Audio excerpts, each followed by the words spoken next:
We're doing we it. can start over again. Now it's live. Okay.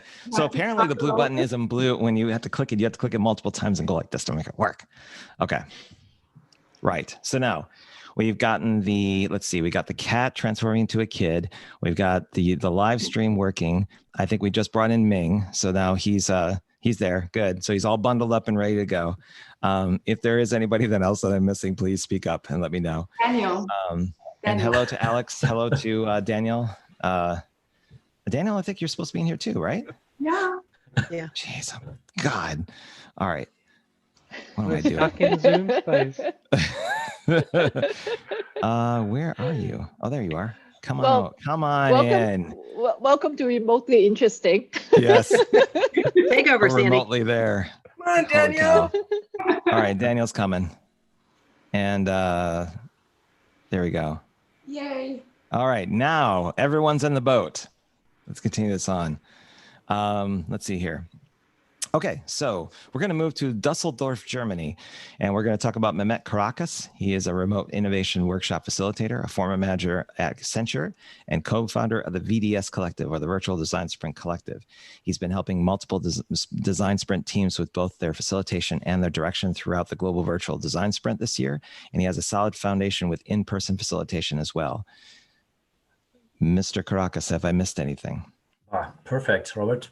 Okay, so I'm 2 for 2 so far. And Daniel, I'm half wrote yours. I'm going to let you know way in advance. So if I completely mess it up, that is totally on me. So I hopefully won't do that. Okay, so moving on to, we also have Jason Ruud.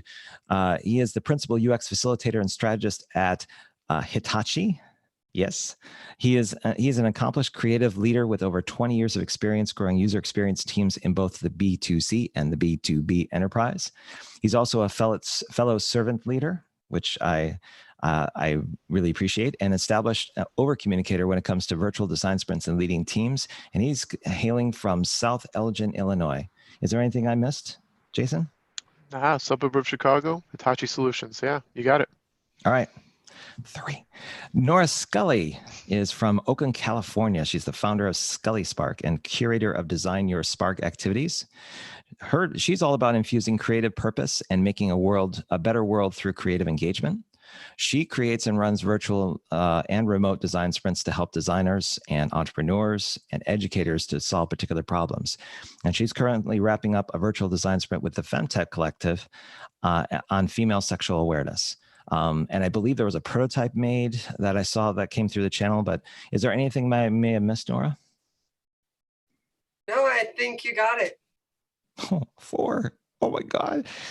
Somebody's going to get, so just for a prank, one of you ought to troll me and just leave the call after I make the introduction. We completely collapse any ego I have. And then your background, he messed it all up. Yeah. Let's see. So we've got Susanna. Susanna is here, correct? You here? I'm here. Yeah. Okay, good. Got it. You're the Chief Possibility Officer at AHA Studios. You are the co-creator of Learning Connect, which is a facilitated qualitative market research approach, and Knowledge Connect, which is a facilitated knowledge transfer approach. You're someone who's had a wealth of experience with in-person facilitation, and you've been doing really great work on your design teams in the Global Virtual Design Sprint. You are coming out of Cary, North Carolina. Anything missing from that? Well, I just moved 3 miles down the street, and now I'm in Apex, North Carolina. So, but yeah, well, dang it, you wouldn't have known that. That's in the last month because I should have known that. Pandemic. If I would have done my due diligence, I would have got it right. My fault. My goal in all this is to move to where this is a picture from the development where we're going to be moving in the North Carolina mountains. So, yeah, I'm super excited to have joined and been learning along with the Global Virtual Design Sprint community. So, it's been a great. I don't know, past year or so, ramping up these skills. Yep. Yep, definitely. Happy to be here. Leah Rickland is a senior product designer at Fuse. She's somebody who's, I find, is highly collaborative, thrives in ambiguity. She's been communicating a really fresh perspective on how virtual and remote design sprint processes can evolve and work with remote teams. And she's based out of the greater Boston area. Leah, anything I may have missed out from that one? No, I just wanted to say you missed something just because, but you didn't. You did it. You nailed it. All right, good. And again, you can always like just say like, well, you missed the fact that I'm the president of so and so, just to see if I never mind. Yeah. All right, cool. Ming Lee is next. He's a lead UX researcher and designer. He's a remote first consultant and chief experience officer and co-founder of Human Online. That's a social enterprise to raise awareness and consciousness by providing a space where people can share presence and understand each other. He currently resides in Melbourne, Australia. He's been doing a lot of great work with teams on advising and giving perspective. Anything I'm missing there, Ming? No, except it's pretty cold, as you can see. Yeah. So the past couple of times I've seen Ming, he's been bundled up where he is, and he's trying to keep his fire going there where he's located. So he's doing a fine job of that too, hopefully. Mr. Matt Pupa is a senior data analyst of global product analytics at Pearson. He's a creative technologist with an analytics background who's interested in design and remote work. He's currently facilitating a virtual design sprint that focuses on small businesses and how they can survive the current pandemic that swept the world. How does that sound, Matt? You were so close on the name. You had it, and then you gave up on it. It's Pupa. It's a very rare Italian name, but everything else is good. Okay, cool. And you're based out in New York, correct? Yes. Cool. Hang on a minute. I'm trying to. Okay. So next up is Daniel Hera. It's Hera. Say, could you say it, Daniel? I don't want to slander it. It's Hera. Herrera. Right? Herrera. Hera. Oh my goodness. Okay. I need a soundbite just to basically everyone ever did. So you are the product design engineer over at Dees Studio. You do product design development for different projects using industrial design, constant feedback. You've been doing design thinking, design sprints. You've actually been doing a lot of virtual design sprint work with the GBDS for a while. You're certified through AJ and Smart's Design Sprint Masterclass, and you're based out of the Mexico City metropolitan area. Is there anything I missed? That I love this community. Okay, that you love us. Yeah, that's true. That's very true. And you have the Christo background every so often, which works. Yeah. And finally, it would be a crime if I did not formally introduce Sandy Lam. She's a two-time most valuable practitioner of the Global Virtual Design Sprint. She's a product designer at Software AG. She is the design mind behind pretty much everything that people are using in the Global Virtual Design Sprint, and she's an accomplished elephant whisperer. You're going to have to do a Google search for that one or check out her YouTube channel. She's the idealized example of learning by doing, having facilitated or advised nearly 10 virtual design sprints to date. And there is no one else in this world I would rather have a show like this with, given her perspective and her experience. Is there anything I missed in that one? No, thank you. Good. All right. So enough introductions. Let's get this show on the road. We're going to start with the topic. Introduce you too. Huh? We should introduce you too. So my name is Robert, and I specialize in virtual cat backgrounds. I tend to come to every call with a different hairstyle. I tend to broadcast both day and night. I have a 7-year-old consultant that's with me here at the house. Usually gives me fresh perspective on everything, including what's going on the channel. He pops in every so often, as you've seen. And beyond that, I'm the organizer of the Global Virtual Design Sprint, and now habitual runner of at night to kind of keep myself up till 3 or 4 in the morning. So that's what I'm all about. And the assorted history no one else needs to know. Okay. Hey, Robert, Lisa Weinberger was introduced before we went live. So maybe people in our live audience would want to hear about her. Yeah, you know what? Lisa deserves to be introduced twice. So let me do that again. Lisa Weinsberger is a remote design sprint and innovation facilitator for Design Tribe, who helps businesses unlock their superpowers. She runs problem-solving and decision-making workshops. She's been doing outstanding work and is continuing to do so. So if people are interested, she is looking for people to join her on a design sprint, iteration sprint actually, on pandemics and domestic violence. She's been creating some really cool looking and useful mural whiteboards as of late. The mood-o-meter, I think, is ready for prime time and needs to be spotlighted somewhere on some product hunt board. And she's currently based out of Vienna, Austria. How was part 2? It was perfect. Though it's never as good as the first time before we were live, but it was. Almost one, I there. tried to improvise it so it didn't seem like I was reading copy, but if it still covered the bases, then I think we're good. All right, panel. We are all here to talk about virtual designs to next generation facilitation. There's a number of ways we can go with this. So I'm going to probably call in a few people to start on the conversation. But the general thing is that if you hear someone state something that you want to speak out with, even if we kind of run over and talk with one another, that's okay, because we do this all the time in the virtual design sprint world. So I'm going to pick someone to basically start the conversation, and then we'll run with things. I'm going to start with Mehmet. Since you are somebody that I think has a wealth of knowledge around facilitating in person and now facilitating virtually, from your perspective, after kind of the GBS is over and considering we're going to be in a prolonged period of remote work or maybe even permanent remote work, how do you see this space of remote workshop and facilitation evolving? And maybe a good place to start also is where is it now and where is it going? And it's amazing what you're saying, Mehmet, but you're on mute because I can't get your insights yet. So trick number one, always unmute yourself before speaking. I mean, 3 to 4 months ago, no one was talking about remote. I mean, not no one, but it was fairly unknown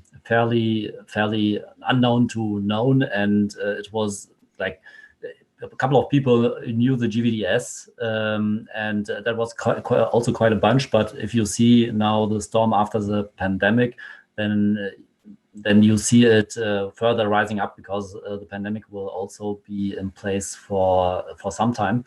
Meaning it's the more crucial to really strengthen your own facilitator skills if you have been an on-site facilitator, to understand how remote facilitation is different to what you're doing offline. So where do you think we're going to be 6 months from now? I mean, if we're talking like the beginning of 2021, for someone that's looking to that's a seasoned facilitator that's probably got their feet wet a bit with online, if they've been offline, they've been in person, where do you see things around the beginning of 2021? What's going to be the landscape for small business owners as well as for people that make a living in this space?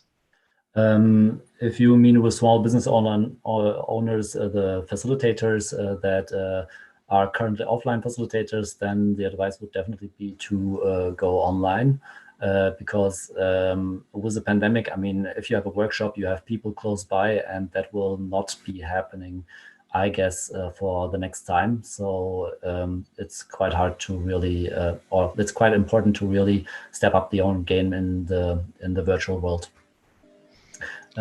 So anything related to facilitation, it could be you are a Scrum Master, it could be you are a design thinking coach or a design sprint facilitator, or anything else related to facilitation, would be quite important to actually really learn that.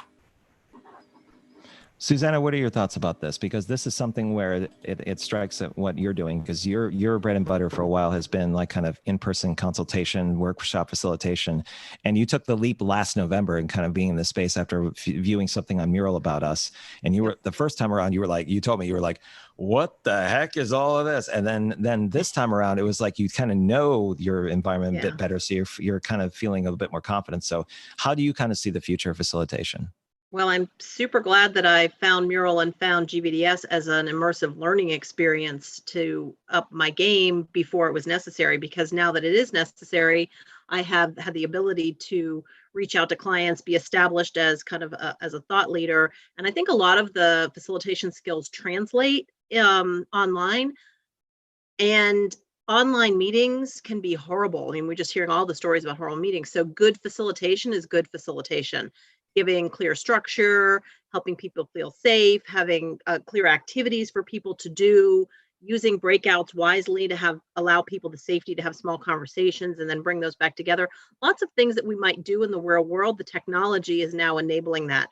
So 5 years ago, there were video calls, but the connections were bad and the cameras followed people around the room and they couldn't find anybody. I mean, a year ago, they were still doing that.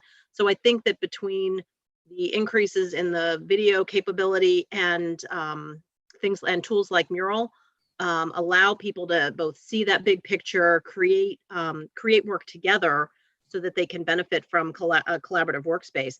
And a good facilitator helps make that happen, between communicating, being clear, keeping people engaged, knowing what's happening in the room, both knowing where you've been and where you're going. So it's, you're the conductor of the orchestra.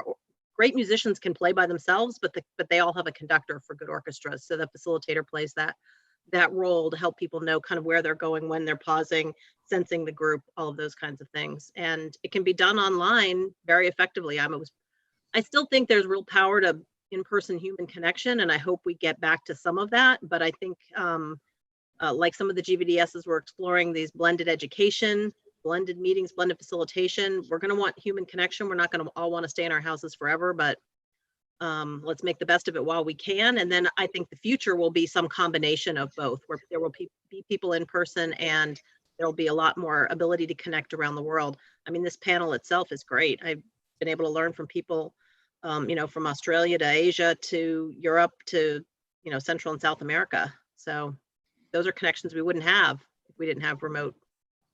Take a screenshot, people, because this is going to be like a snapshot of the future with people doing the facilitation space. So this isn't going to be the last time you're going to see a lot of these faces.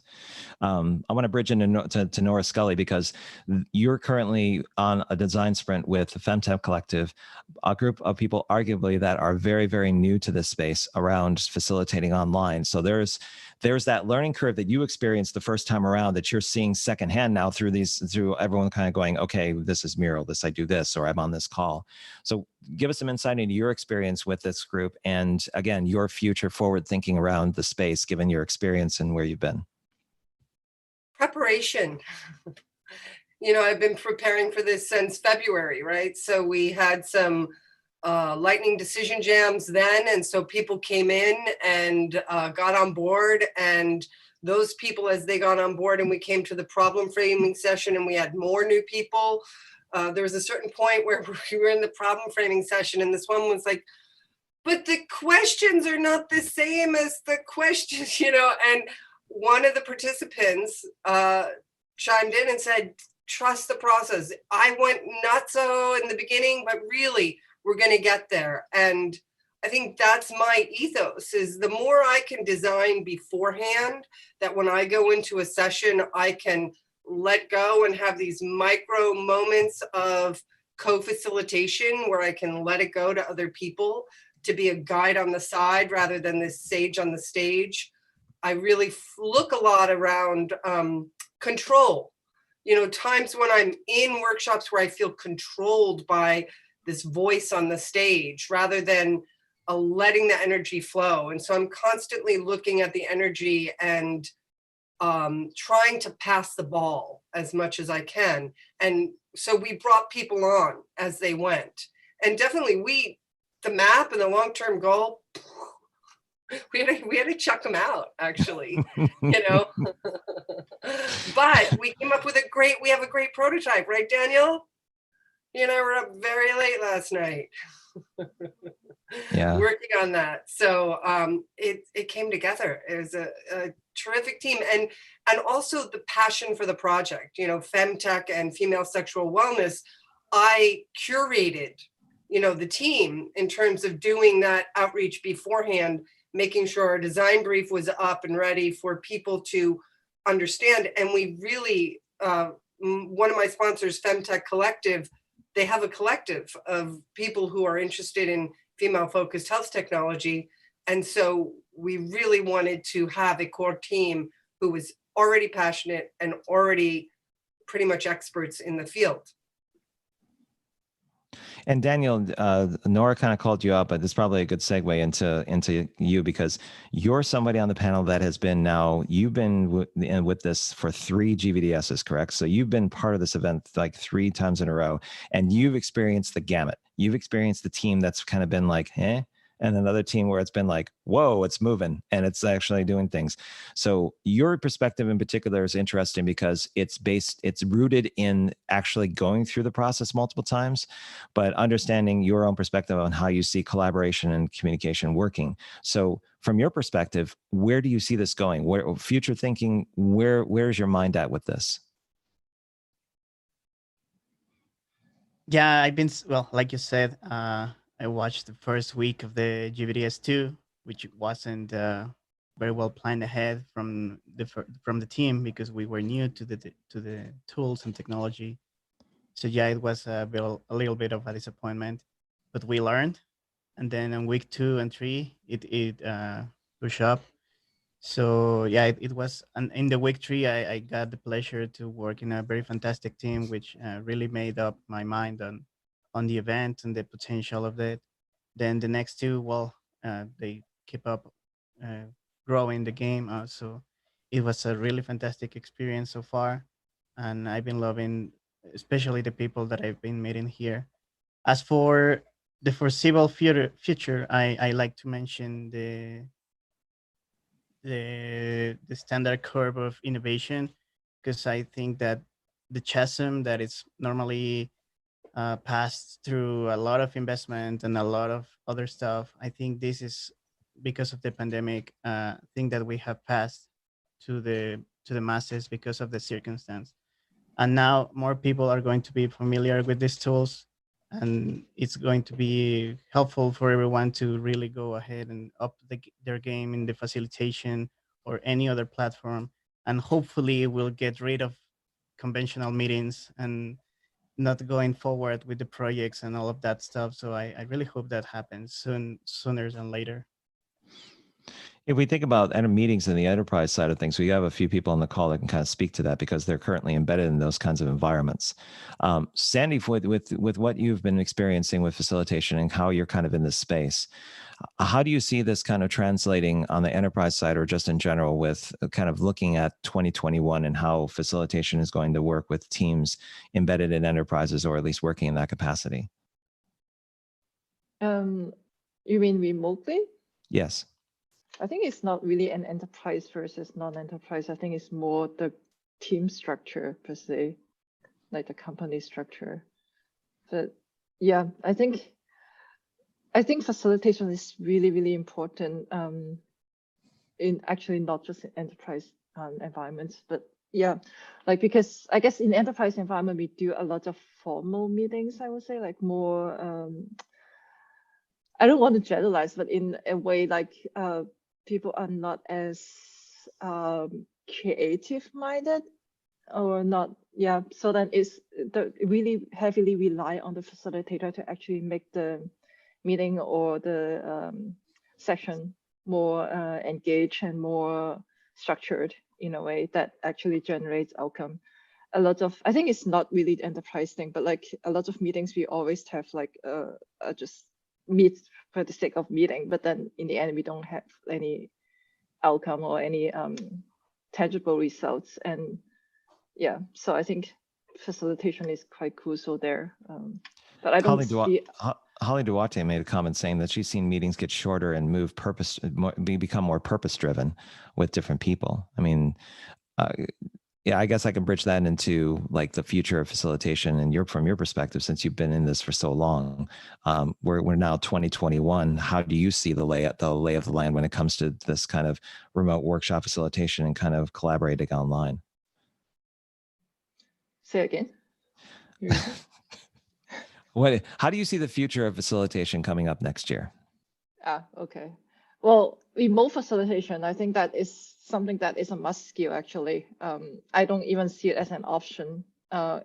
It's not just a thing for designers or anyone, actually it's even for leaders or anyone. If you can facilitate, you will be guiding the group to bring to a result or bring to something tangible much easier and faster. And the biggest benefit, I think, for having a facilitator, if it's done right, you will have a really aligned team. It doesn't matter if it's an agreement or not, but then you will have a really aligned team. And I think that's one of the most important for any organization, any team structures or anything. So. And Leah, what do you think about Sandy's comments, and how do you see the future of facilitation as well from your perspective? Yeah, I mean, I think I echo what she said and everyone has said. You know, I work at a company called Fuse, and we are in the space of collaboration software.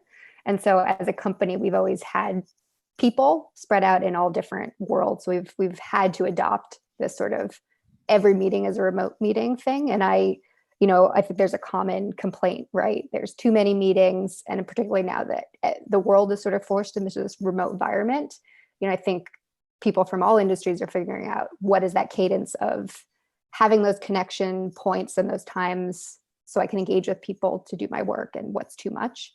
And I think one of the powers that I find of both the virtual design sprint and learning how to facilitate is having more purpose around what you want to get out of each meeting, and having really concrete skills and tools to engage people fast and in a fun way towards that goal. So you reduce all of this sort of, excess meetings talking about the same thing. And it's been really interesting actually doing this sprint along with where I am in my particular project. And I've had so many moments where it's like, oh my God, if I had sort of prepped ahead, I could have done this meeting, facilitated it in half the amount of time, and gotten much farther. And so that is a really exciting thing about doing this in conjunction with your real work.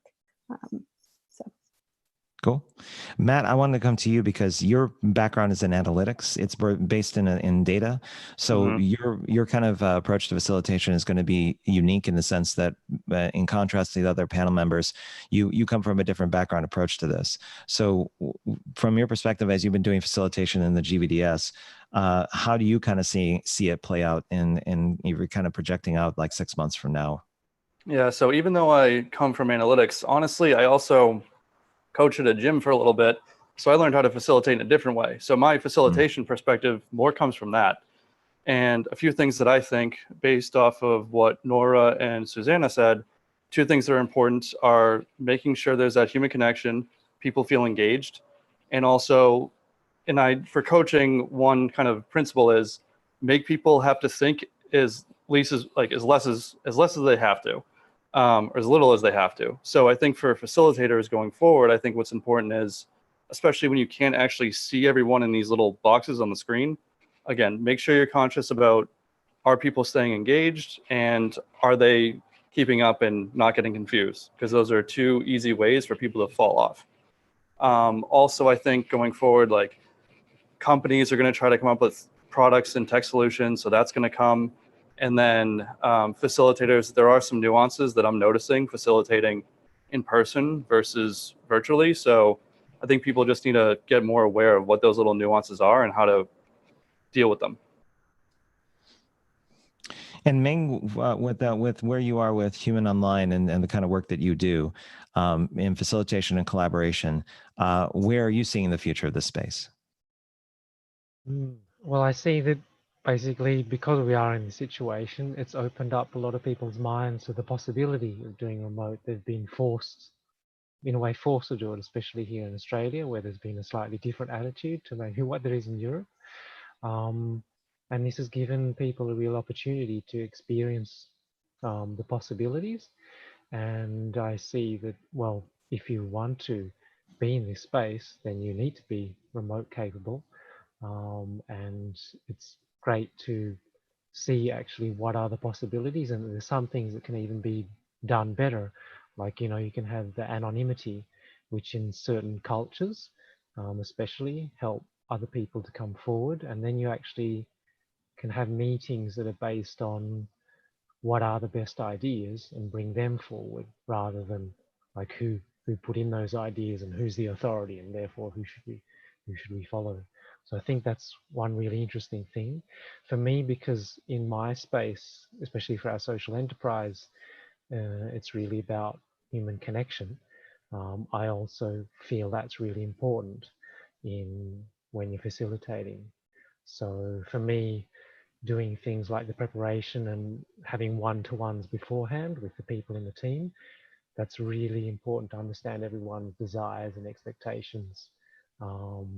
And probably, it's important also in person, but when you're remote, that gives you that time to build up that connection with each participant. And because it's like a compressed, intense life where you actually don't know what's going to happen, when you know what people want and what the team is aiming for, it's easier than when you get to a point which you didn't predict before, that you then go to the principles, what do people want, and then redirect things that way, because you can, as much as you can plan and prepare, you actually don't know what's going to happen, which is part of the fun. So I think having that understanding of the people there, what they want, is really helps you get to where everyone wants to go, and use people's strengths too, for, you know, what they want to bring to the sprint or the meeting. Jason, I want to kind of tie you into what Ming's comments were about understanding people's strengths and where they're coming from and understanding their nature. You've done a lot of that and a lot of servant leadership with your particular virtual design sprints and how you've managed things. You really put a lot of effort into over communicating and making sure people feel like they're in a safe place. So to kind of dovetail into what Ming's saying, how do you see that going forward in terms of how people should consider like some of the tenets of remote facilitation and bringing people into the conversation? Yeah, I mean, I echo a lot of, I mean, what everybody's saying here is absolutely spot on. I mean, Lee really, really accentuated some of the things that Susanna and Nora were really pointing out around preparation and emotional intelligence, right? So these are all the foundations of being a great leader, is just being able to feel a room, being able to understand where people are at emotionally, and being able to react to that, and allowing the team to help guide the sprint rather than you trying to strong arm it into what you want it to be. And I think the best sprints often benefit from that, right? And so I think through that preparation, and connecting with people personally, you know, we said it, like having those one-on-ones with folks, really trying to understand what their expectations and what they hope to get out of it. And then when you get to the sprint phase, you have done that preparation, you can put your EQ hat on and allow that to really drive the conversation, because you've done the preparation, you understand the problem space, you know that you hope to expect to get out of it. And now it's really about guiding the team towards that North Star. And if you connect with people personally beforehand, I think that's really going to be the future here. In that remote setting, you really have that you really disconnect from people, and you lose that touch that you have when you're in these in-person design sprints, right? So anytime that you can connect with people, build that trust up, then when you challenge them directly in these sprints or in any workshop, right, as a facilitator, they have positive intent in mind. They know you're coming from a good place and looking to see the best outcome for the sprint, not just for them. So I think those are all leadership foundations that I think that if you can do well, can really make you a great facilitator. And I wanted to save Lisa for last, because she's somebody I consider a grandmaster of kind of shepherding everybody into a space and having them align on a common purpose. If nothing else, she writes some of the most amazing summaries I've ever seen about what's going on. And I think that there's a group of people that are on this call that do similar work in terms of kind of getting everybody up to speed. So I'm really interested to hear what your perspective is on where this whole facilitation thing is going into 2021, and how you kind of see people who play in the space kind of making their mark or going a step ahead of everyone else. Okay, so I have a different perspective on things, like most of the time. I think it's crucial to find a way to bring your authentic energy that you would usually have in the room into the virtual space. And everybody has their own way of doing this. I like to check in with people before and after and in between, and make jokes or play music or do weird stuff, and also have personal conversations before and after on the side. So we have a huge, I can say something about the sprint we're doing right now during GVDS. So that's pandemics and domestic violence. And we're a huge team of 12 people, and it's a super tricky topic. And of course, we feel a lot of responsibility. It's a heavy topic. And on the other hand side, then everybody wants to pull through because maybe they know somebody who has been affected and they're really gung-ho about finding a solution. So it was important for us in the beginning to align on a common purpose and goal, and to check in with one another regularly. And as the time goes by, we see how much of a strain it is on us to work on this topic, and how much we are still committed. And it's amazing how this team has been sticking together. And bring a lot of personality into that little box here, you know, and find a way to do it in your own way. And I think good facilitation is a mix of knowing the goal and sticking to the goal, but being flexible along the way. So we have switched out a lot of stuff, and we have done small iterations within this last week, and meandered around where we want to go with this really, and zeroed in on it, if that makes any sense. So yeah, having this North Star, but actually meandering on your way there and falling flat on your face and getting back up and making sure that the team is happy. Actually, that was the first sprint that I was more looking at the team than at the goal. And at some point it started getting tricky. Yeah, then we had to. And knowing that everything that you're going to be doing is amplified. So as a facilitator, what you do and your actions and how you see things and where you go with things, sometimes it's going to be, you're going to basically, so I'll chime in on my last one, that the biggest thing for me is that if you're the facilitator, people are going to take cues from you in a way that sometimes don't translate, that you don't see, but they are going to take things one step ahead. If you suddenly say that we're going to shift and do this, they'll ask questions to clarify, but most of the time they'll trust in you going that direction. But you have to be really careful on language. You have to really careful on how you communicate. And you also have to make sure that you have a back channel so that people have an issue with another person. They have an offline issue that's going to take them out. And it's embarrassing to put them on the team saying, I do this. That's all part of the mix, but it's important that you know how to kind of field that appropriately and have the right tone for it. And I think going into the future with like that's going to be one of the underlying tones of the soft skills. I think Susanna and Nora spoke to it, and a couple other people about it. It's speaking as humans to one another, but it's having proper facilitation foundations that when those situations come up, your instinct is to know how to do them. And that only comes through practice. That's kind of why I'm doing the whole thing that I'm doing. So we have about 15 minutes for Q&A. What I'd like to do is there's 2 that are currently in the queue, and we'll kind of field those. And then at some point, what I'd like to do is open it up to everyone here to ask questions of each other. So it's not where you have to raise a hand, do it formally, but after we kind of go through these next ones, if there's somebody on the panel that you'd like to ask another panelist a question based on their commentary, let's open it up and see where the conversation goes. We are scheduled to break at 1. So for those who have to leave at 1, we'll take a picture of everyone here and kind of memorialize things.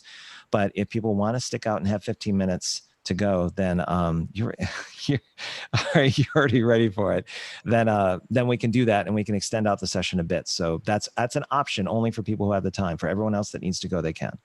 So with that, I'll get right into the Q&A. We've got 2 of them, and I'm going to butcher this person's name, but I'm hoping that I don't offend. So it's Alexandru Agatinai. He says, hi, guys and gals, and thanks for the great input so far. Any recommendations in terms of engaging remote teams working on sprints in organizations or hackathon-like drills? And anyone can speak up and take that question. And if you don't, I'm going to call your name. So you got 10 seconds. Repeat it one more time. Is there like a specific, it's kind of seems generally what we've been talking about. So how would we make that question a little more specific to be able to point at something, right? We've talked about preparation, we've talked about good design. So there's many, what haven't we talked about that we could add to that? I think one of the themes that comes up when I read the question in the Q&A is around about engaging the team. And so I think that gets into a challenge in working with, any group of people and facilitating them and aligning people around who are you at kind of the early stages of team performance. Who are you? Who am I? Why are we here? And building that trust. And I can't remember who talked to, one of our great panelists was talking about building trust amongst the teammates. We've got kind of layers of challenge going on in terms of not having that human connection, maybe not knowing each other in the GVDS. It's a group of people. Last week, the team that Daniel facilitated, Space Unicorns, we had 12 people who had hardly ever even heard each other's names before. So how do you build and establish that connection and create engagement? And I think, Lisa, you talked about it with one-on-one connection, aligning people. And one of the themes that was popping in my mind as we were all talking is around time. And so sprinting is around making things fast and getting through the process. And I think you have to find a balance with that to engage people and tap into who are you, you know, around the block. And why are we all here? Why am I here? Why do I want to spend my time here doing this today, this hour, this 2 hours? And so sometimes I would like to say, go slow to go fast. And that's what builds engagement. I don't know if that helps answer that question around getting team members. So it's personal connection and personal reflection, personal awareness. You know, leadership facilitation starts with yourself and then can grow out to lead and facilitate that team. So He followed up with a question saying, what can go south? oh, all kinds of things can go south. Yeah. What can go south? I mean, it's really, you know, the challenge, I think, a little bit more with remote is and I find it in myself, it's really easy to disengage and for team members to disengage and for things to come up. And, you know, all of a sudden I go off camera. Well, why? Did, you know, I have a kid with a crisis, or am I, you know, did the cat jump on the screen, or did the internet go out? You don't, there's so many things that you just don't know and can't control. Yeah. Or you have a client that doesn't want to go on camera or doesn't have a camera. Right? Yeah. Yeah. Yeah. Yep. So, you know, you just kind of anticipate as many of those as you can. The client that I worked with a couple of weeks ago, it was liberating to them because they have the founder of the company who made all the decisions and they all deferred to her. Well, now they could come in on Mural as as anonymous animals, and they could do breakouts where they had freedom to talk. And so by creating structures that created that safety, they all felt like they could contribute. And then she could also hear the voices of her team differently than when they're all in a meeting room and they have to sit there going, I can't talk because, you know, leader person won't, you know, accept it. So there's freedom in the constraint, and both, you know, goes both ways. Yeah, that's actually a great point. I'm also going to facilitate next week a team building workshop where people, I explained to the client, hey, you can get your voices out anonymously. No one is going to look at this. This is a new way of team building, actually. So there are so many in between persons relations that are possible in a remote space in a different way that we couldn't do in a room, because we would always know who this is and who is the loud person. But if we're working in silence together alone, then other things are possible than in the same space. So it's not just restricting, actually, it's different. Yeah, I think hats off to Mehmet too. He ran the team canvas exercise with us with this GVDS. Yep. What a great exercise, just kick people up, kick this off, and then level people all in the same plane, like manage expectations, get people all thinking and moving in the same direction. That was a great exercise, and one I think that can be applied to any circumstance. Yeah, I starting think a new project. It was a good first prototype to try it out in terms of before the GVDS. Turned out it went well, and then I was also amazed by the template that came out of it from Sandy. Yeah, you really leveled up the game there. We used Sandy's new and improved template this week with Andy Davis and Charlie. I think some of you were on the call. And it worked, you know, to get alignment really quickly. We have this week, our Endless Nachos team is pretty small, but it allowed us to come together pretty quickly and say, why are we here? What's our purpose? I think part of what the person was talking about was that failure, addressing this fear of failure, and the person who's like, oh, this isn't going to work, I'm not going to participate. And I love that question and framing it. Well, what will we do? What will we do to make this fail? You know, getting all of that out. And then sometimes when you see what people are thinking about what would make you fail, you actually start seeing what would make you succeed, what you do need to succeed. So being able to use some of those fears or address them actually. And so you can, it's like fertilizer, compost. In different forms. I think it'll be that. Holly had a follow question about joy, and dovetailing your question, Nora. She asks, what ideas do you have for bringing teams truly together virtually so that if they can feel like a team's in it together? Anyone? So this may be just I'll go very quickly. Go ahead, Matt. No, go for it.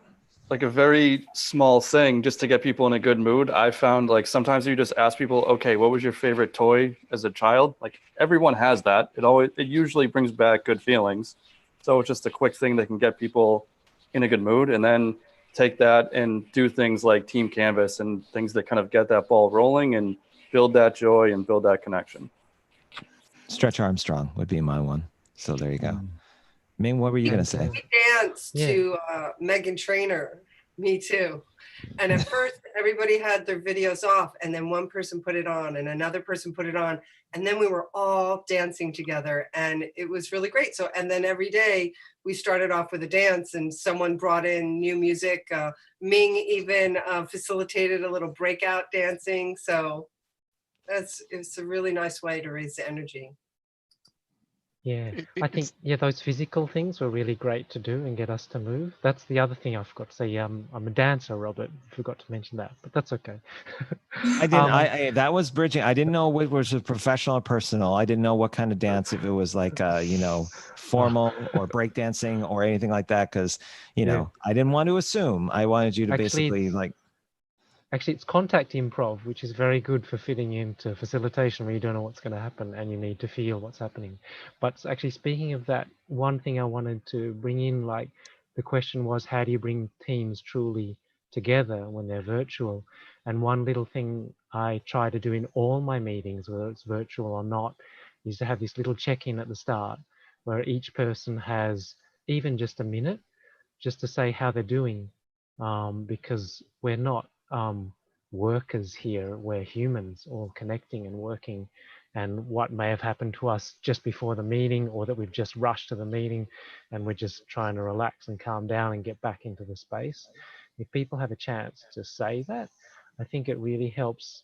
It kind of opens up the vulnerability, especially if you as the facilitator maybe initiate that in a new group. You say how you're doing, how you're feeling, then other people feel comfortable to share that. It actually helps bring up the awareness, how am I feeling? And it helps everyone else understand how everyone is on the team right now. So maybe someone has just woken up and it's 4 a.m. So they're a bit tired. So you understand it's not that they're not interested, it's just that they're a bit tired, and maybe you need to do some particular things to bring them in. Yeah, that should be pointed out that Ming is currently up in the middle of the night. So it's not that he's going in the morning or afternoon time. He actually bridged like 3 a.m. to be here. So thank you very much for doing that, Ming. I just want to say that that's major props to you for taking the time to do it. So take that afternoon nap and have a fulfilling like comfort meal before you do. So you deserve it. Arian asked something. Go ahead. One last comment regarding the engagement. What I also feel is action leads to outcomes, and outcomes lead to motivation. So the more as a facilitator you are able to motivate, get people to act on small stuff and see the outcomes, that breeds a lot of motivation. Because if a lot of people act on something and it gets to a lot of outcomes, people see a lot of stuff is happening at the same time, and you're getting forward, you're progressing, and that breeds momentum. Yep. Arian asked the question of, can you all name your favorite exercise to bring in as an energizer? Everyone's going to jump the bit of this. Who's going to be the first one? My favorite is the marching band from Andy. Marching band is pretty great. Yeah. What is marching band? Hey, what's the marching band? The one that we type our name and then move the circle or mural to combine it together, so it forms a letter. Oh yeah, that's right. That one is great. I've been using it since he introduced that to me, and I don't know if it's a good thing or bad thing, but people have been telling me that is the highlight of the whole workshop. There you go. Yeah, there's Andy Davis. He should have been here, the intrepid weather reporter, but apparently he's under the weather, so he's just not here at the moment. So it's fine. I wanted to ask Susanna about the visual metaphors and how that can really raise that engagement. Well, that's probably a whole other remotely interesting. And Mural starts down that path of bringing people together so that we can all see the big picture. And I think what Sandy's doing in creating the visuals and frameworks is taking that further. What you've done, Nora, and we worked on a couple of teams together last fall, is bringing visuals into it. So the whiteboard creates the visuals, but we're still like text heavy and grid heavy.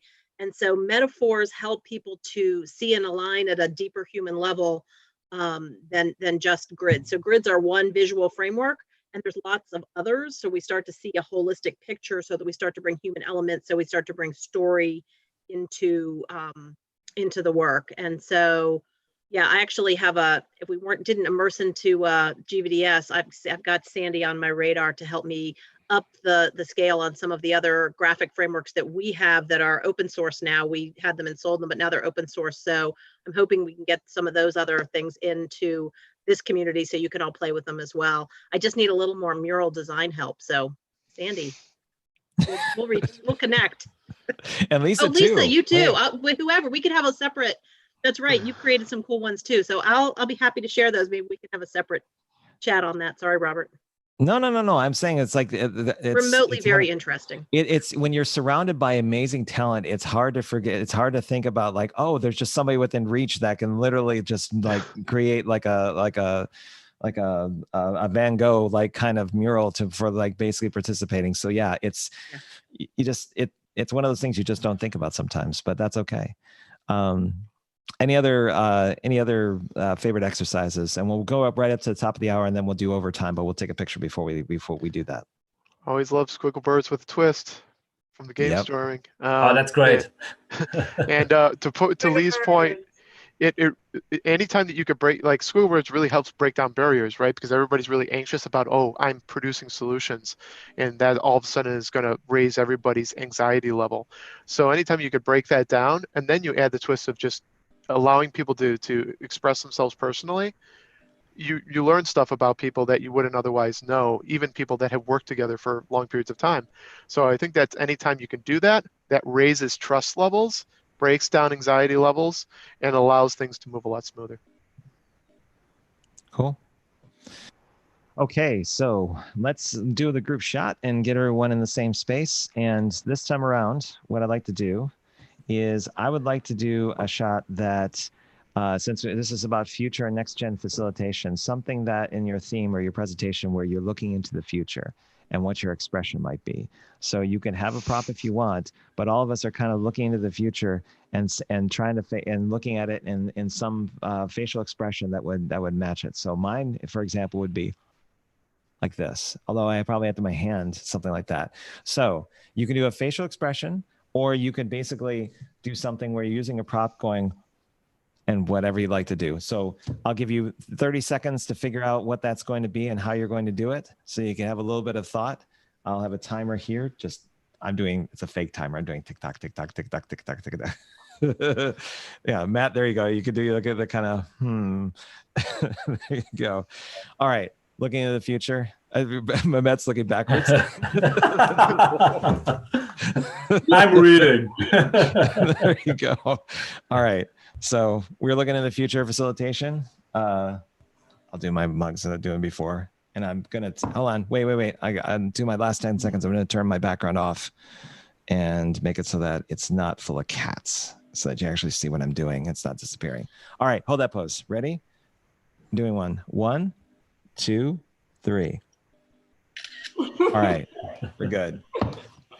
For those of you that have to drop off, we'll basically say for everyone that's on the panel right now, thank you so much for being part of this. This is really illuminating, and it's really interesting to get perspective. If you want to stay on for a remote, interesting overtime, like you want to stay here for the Rio, you're more than welcome to do so. But it will be a matter of what kind of personal time you have. In fact, I just realized my Mac is not plugged in. So if I don't do that now, the session's done. So at any time you need to kind of go out the side door, please do so. We'll continue on with the questions that we've had. So Charlia Davis asks, how are you getting leadership buy-in for sprints? And maybe that's a good question for Leah, since you're somebody that's working in a team. What has been your experience with kind of with design sprints or remote design sprints? How has that conversation happened with you? Yeah, I mean, I think it's an active, ongoing conversation. I think I tried it a little bit last year and with mixed results. And we had a huge transition in work, so moving groups around into this more group formation structure. And I personally was really interested in it. And I think I've just been going real like underground and just starting to do it myself and trying to incorporate little bits. And I think in doing so, people are starting to see the value of it. I almost had a work group together for this sprint, but we weren't able to, but next week or next sprint, hopefully we will. And I just think by telling people about it and showing them, like I know the CEO now knows about it. So I think it's just sort of grassroots doing. You know, there's somebody I'd interviewed on a podcast, and I'm forgetting his name, but I'll give it to you later. He basically went about promoting design sprints in his enterprise through metrics. So he was very metrics driven. And that was something that leadership looked at in terms of proof of whether or not it was a good return on investment. He was working in HR. And it took him, it was like a 2.5, 3 year process of doing those small incremental wins and showing that by doing these processes that are related to design sprints, they were actually helping out the company. And as the wins continued, it was just a matter of that narrative fueling itself. So his advice was to basically understand what moves the needle for leadership, use that as like your endpoint for whatever you do, no matter what activity you do, and continually be in that conversation and react to what people are talking about. I want to say his name is Pierre, but it's on the DDS podcast list. But if you haven't listened to that yet, I strongly suggest it. I think I also have it on YouTube because we did kind of both. Yeah, and thanks for that. I'll definitely take a look. And I think that's another good point. Obviously metrics, but also I think knowing your audience, right? Like what you say to engineering to get them on board is very different than product or leadership.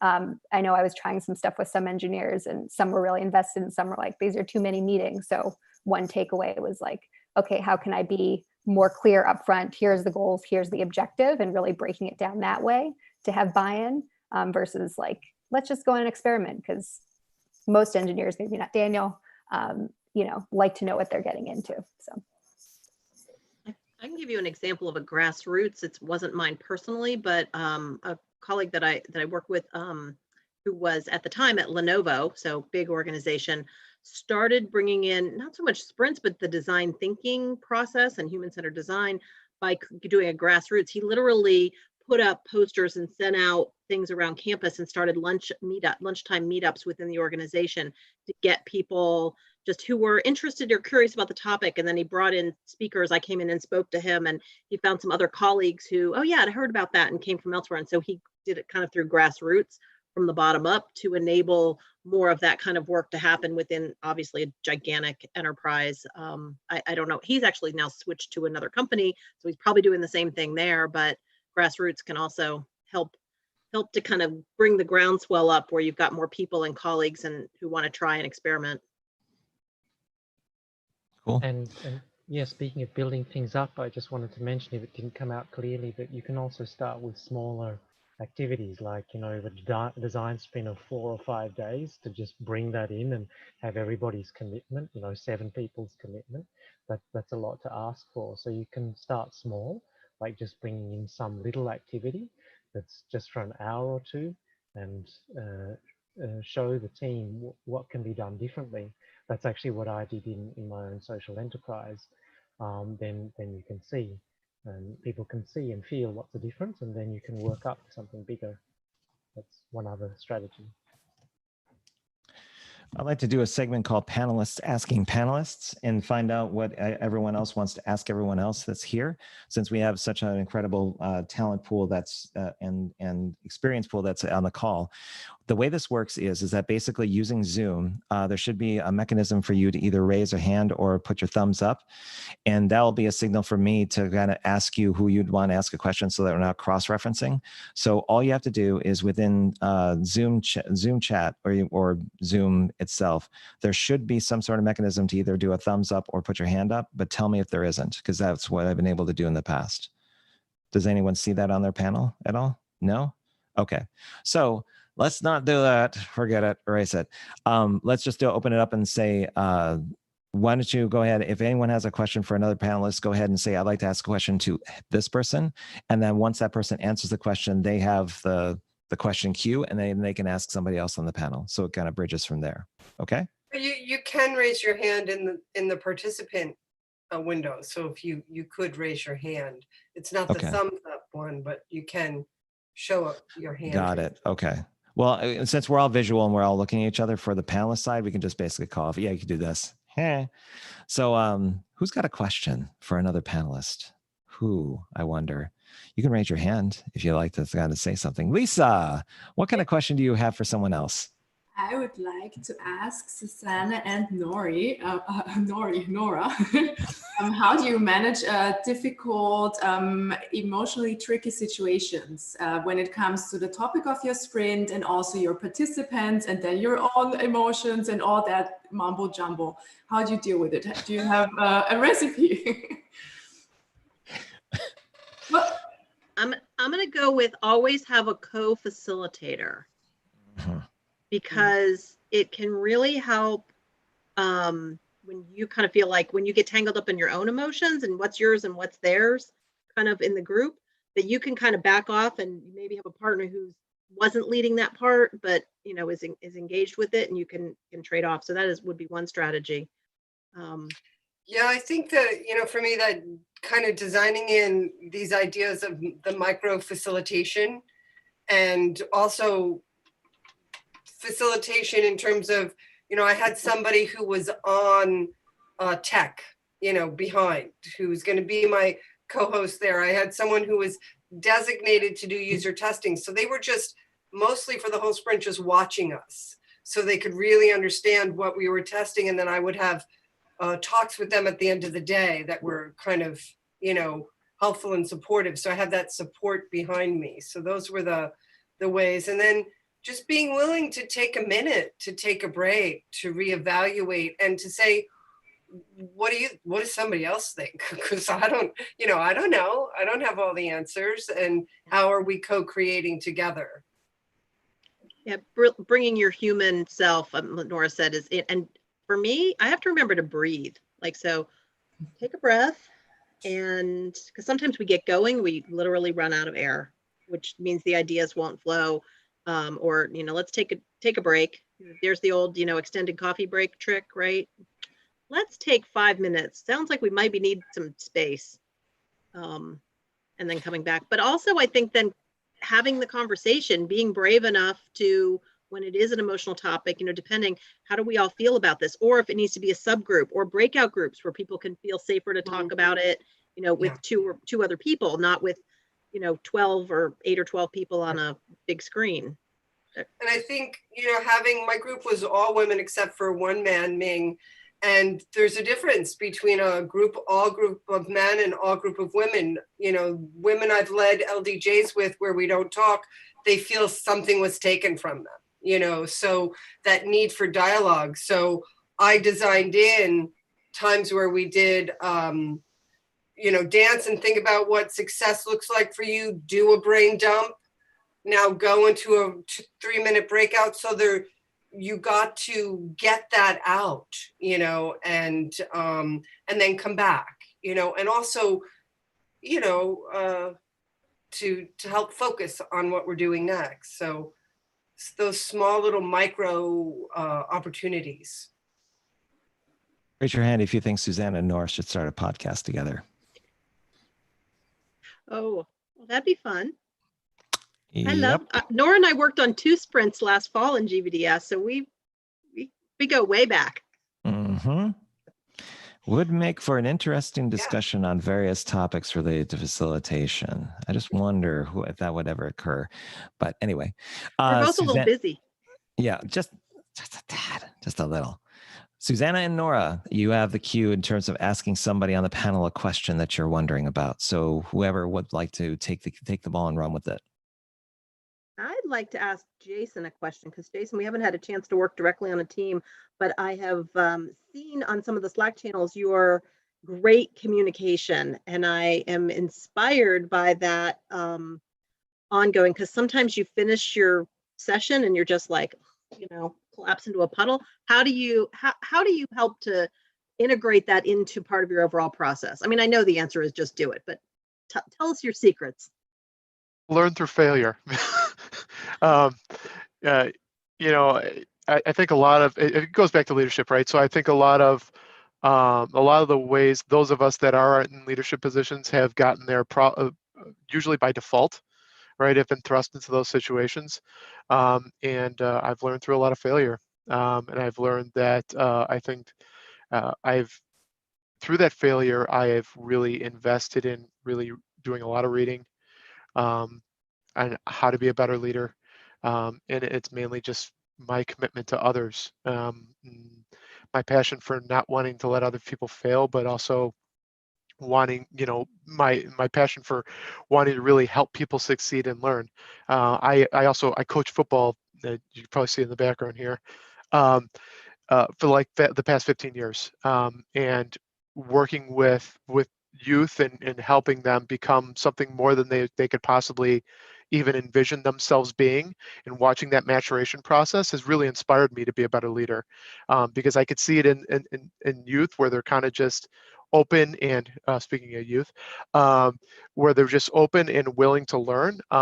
You feel the same way in a lot of times with adults too. So I'd rather over communicate and kind of lay things out, challenge people directly, and build that trust along the way. So I don't know if there's any secret sauce other than to be invested emotionally into people's well-being and their success.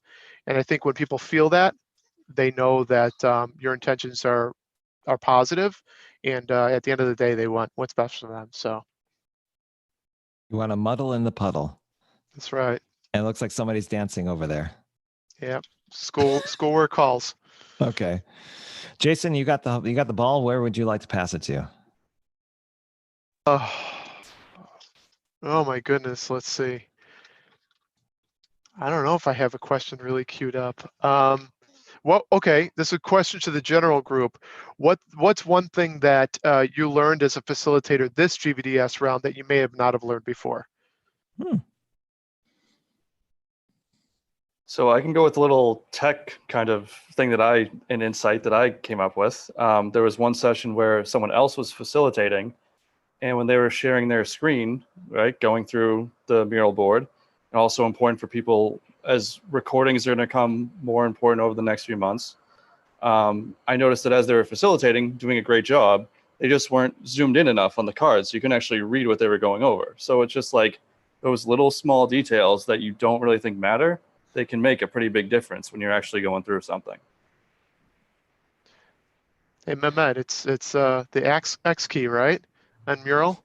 I tell you, I didn't know about that's that really one. That's a villain killer, right? I mean, was it Andy who I think it was Andy. Yeah, Andy was the man, man. So really, it was an eye opener for everyone at that moment. So for those of you who don't know, if you hold the X key down while going over a particular post-it, it enlarges them in mural. I've been in mural for years, had no idea. And I felt like I knew everything about it, right? You can't be clicked on the post-it. You have to be hovering over it. Right. Because if you're clicked on the thing and click X, it goes. It's a very gentle command. It's a superpower. Thanks to Andy Davis for that one. Yeah. Right. So, Mehmet, you have a question for anybody? Right. I will pick up Charla's question actually, because what is which cam do you use? Because your picture is so crystal clear, and I'm currently in the search of a webcam, so that would be very interesting. Who are you asking? Daniel. Oh. Yeah. Yeah. I just posted the link of all the hardware and gadgets that I use. But this particular camera is the Logitech C922, which is a conventional full HD camera. Very cheap, I think $35 some sort. I'm trying to put it into my DSLR, but I need another device to do that. And yeah, well, the other thing is the microphone, which is really nice, but that's another stuff. But yeah, the camera, the green screen, and I have to say that Zoom has a very good algorithm, because I tried other software like OBS, and I don't have this smoothness with the green screen. You can see the green screen a little bit. But yeah, that's about Daniel, the graphics. last night when you were putting the music, you were sharing music, the music was playing on your computer and then you shared sound, right? And Yeah, so Zoom that's has what that enabled, feature too. Yeah. yeah, that So, sound to yeah. come through to me really nicely. Yeah, so for those who don't know, Zoom has a feature inside of it where if you're playing music on your laptop, you can actually port that so that it's going through Zoom directly. So it's not the echo version of the music that some of you sometimes had. You can basically pipe that in, and then everyone should be able to hear it on their end. For those of you that aren't using Zoom, you can use other tools like Loopback, and there's a couple of other ones that are out there that will help you do that. Hint, hint, Teams. I'm a Teams user, so we need that feature, small but powerful, right? When we're all doing thinking sessions to run music in the background. Mm-hmm. So one of the things I'd like to, since I'll go to the bottom of the hour, and then we'll call overtime done. What I'd like to do is kind of switch it up a little bit from Q&A and go a little bit into appreciation.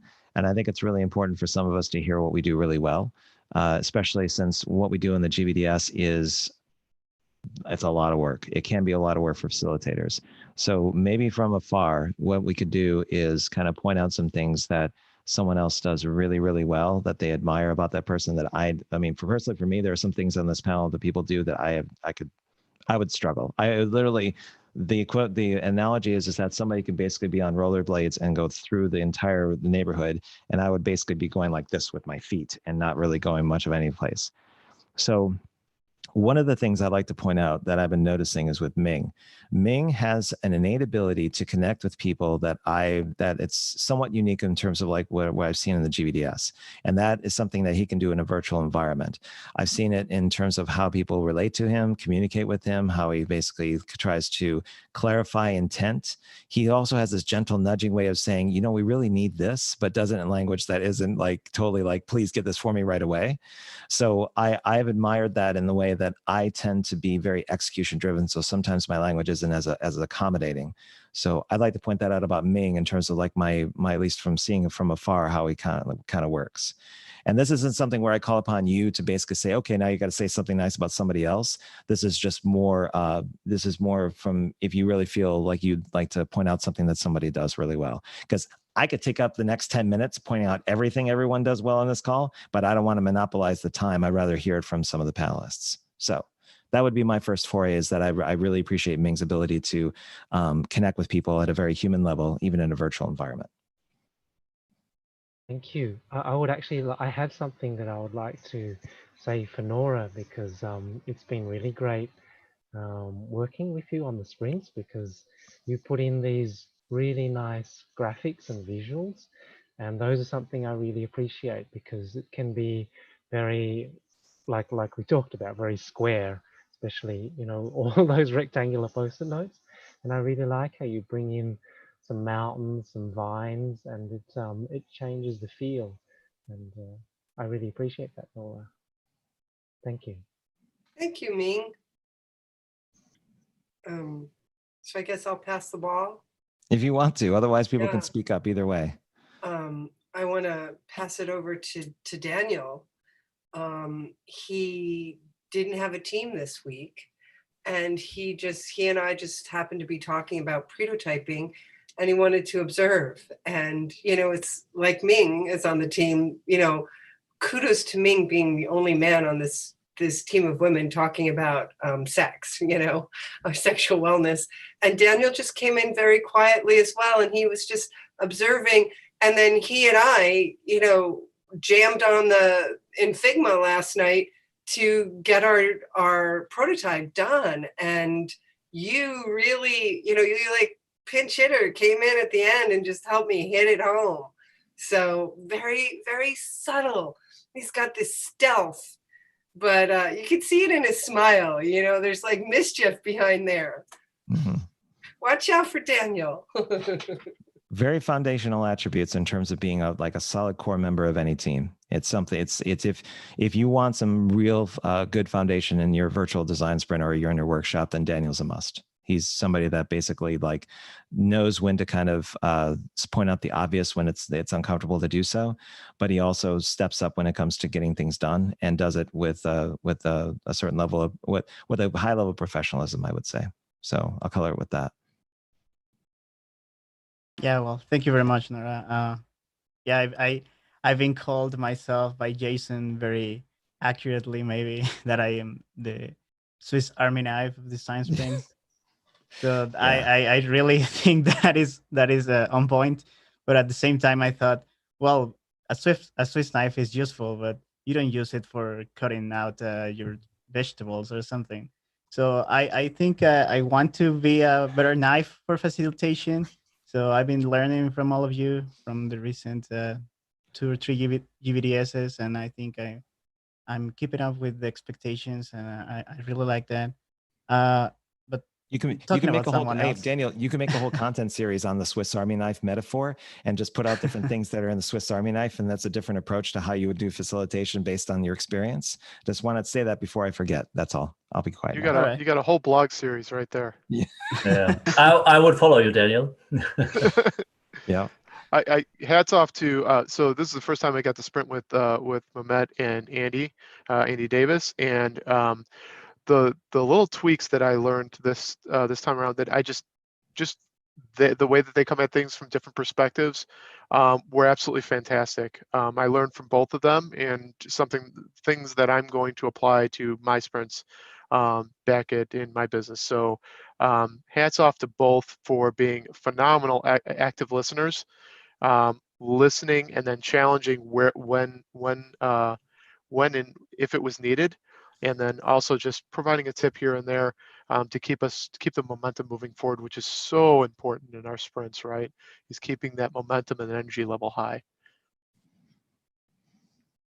Yeah, and I just wanted to talk about someone else. So Susanna, I will really like to talk about her collaboration with me. The first week we did the design sprint together. She was co-facilitating. She really helped me ease the pressure of being a first-time facilitator for a global team, and she brought all the experience and being the side, helping me with the activities of the icebreakers, and also helping out any explanation that I did so well. So yeah, I really think I also had her before as a lead facilitator, and I think she has the full package of guiding or supporting the team. Were you talking about me when my internet went out, Daniel? Yeah, that's what happened. Sorry. I saw both of them in there. It's like your face was like that, and I thought, okay, she's either thinking really kind of profoundly, or that there was a disconnect that happened somewhere. Something went weird on this, like internet connection unstable. This is like the joys of remote facilitation, right? Yeah. But it's not the house internet, it's the laptop. Yeah. So, thank you, Daniel, for what I heard. I'll have to listen to we had to stop him. He was just talking too much about like how well he worked with you. So it was like, what can we do? We made a good team, I think. Thank you. Yeah. I'd like to chime in and just give 2 before I have to run off. So I was really lucky. I was on a team with Jason and Mehmet and Andy Davis. This is my second sprint, and I was dipping my toes into facilitation, and it was just such a privilege to be with all of them. And I also just appreciated the spirit with which the sprint took place. It was, just very open and informal in terms of allowing people to sort of chime in and as Jason was talking about, add in little suggestions here and there. So from a learning facilitation standpoint, that was really cool to see those cogs working. And there were a couple of moments, I think, with all of this is how do you move through this ambiguity? And there was one moment where we were struggling on, I think it was deciding between actors and goals to focus on, I think around the mapping. And I think maybe it was Andy, pulled out this one little thing where we switched and just focused on goals, and it just like completely unblocked the entire activity, and we just moved forward. And that was just a really just special moment to observe. So anyway, I really appreciate all of them. So hope to sprint with them again. And any last minute shout outs before we do our last pose for overtime? Anything else anybody else wants to say about somebody who's on the call? I'm gonna shout out to Lisa because I know she's fabulous, but I haven't worked with her. I just see all the work she's done. And it's, so I just want to say that. She would make an incredible first podcast guest if ever you were to do a podcast in the future. Hint, super hint. Thank you, Nora. Did we shout out to Sandy and Robert though? Oh, exactly. Come on. No. But any of us had the connection to each other without Robert getting this started and Sandy, like all-time MVP of jumping in and co-doing this. So I have learned so much, and I'm really grateful to be a part of this generous community. Cultures in organizations and communities start with the founder, and so Robert and then Sandy jumping in, I see you kind of working as a team, and so we all benefit from that, and the generosity just gets echoed. The people who are attracted to this will then continue to support that. So that's why we're all here, learning and helping each other learn. So yeah, thanks for that. And I'll say it again. This doesn't happen without Sandy Lam. That's just all. That's the long and short of it. I may be the guy that's in the Excel spreadsheets and organizing things, but yeah, I'm right there with it. I always point to Sandy because she's over here on this side, although it's probably somebody different on your screen. Okay, the last screenshot of the day is desktop yoga, which has been a theme that's been going on in the chat. So we're going to practice our favorite desktop yoga pose as our last thing, and I'm going to be kind of like taking one hand for the shot. So any yoga pose that you have, go ahead and do that on the screen now, even if you're not sure what kind of yoga pose you should do. Exactly. Or what yoga poses are out there. You have to improvise whatever it's going to be. You could do your own pose if you want, but I'm going to give you 10 seconds and get some sort of pose that's there. You can even do something like this if you want. And that's not yoga, but it doesn't matter. Yes. So I'll do the eagle claw backwards, like stretching my back muscles out. Do it that way. You ready? 1, 2, 3. Okay. All right. Thank you everyone for sticking around. It's been wonderful. You enjoy the rest of your day and your week. Good luck with your sprints if you still got them, and take care. Okay. Bye, everybody. Bye, everybody. Thank you on YouTube. Take care. Timed in. Bye, everyone.